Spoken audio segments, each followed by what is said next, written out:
Elle habitait rue de la Roquette, tout en haut d'un vieil escalier. Chez elle, y avait pas de moquette sur le palier. Pas de homard en céramique, sur un buffet ou machin, rien qu'un grand lit plein de musique, et c'était bien. Son compagnon, un photographe, s'était tiré quelques mois plus tôt. Elle avait laissé en carafe comme un salaud.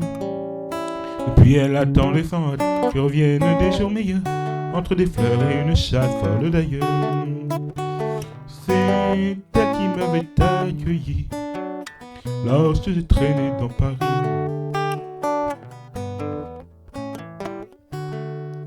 La journée elle était graphiste, le soir elle fumait un peu, simplement pour être moins triste, pour être mieux.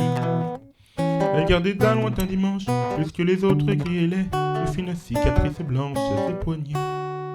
Elle avait des amis bizarres, des Québécois trapus barbus, des ivrognes que par hasard j'avais connus. Et c'est dans la rue des Canettes, un soir de bière et de chansons, un soir que je faisais la fête sans façon. Elle m'avait dit viens dans mon lit, au lieu de traîner dans Paris.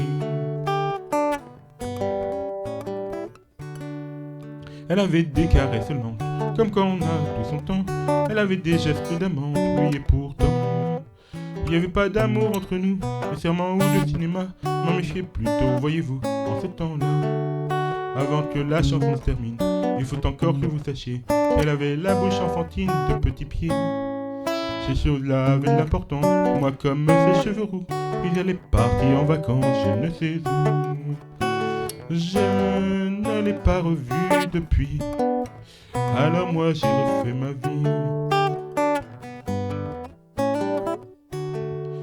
Celui qui a fait cette complainte se souvient encore à présent de son coup, de ses lèvres peintes, de ses seins blancs. Il envoie un peu de tendresse à celle qui l'avait accueilli alors qu'il traînait sa tristesse dans Paris. Un peu de tendresse comme ça, en souvenir de ce temps-là. Un peu de tendresse et c'est tout, simplement parce que c'était tout.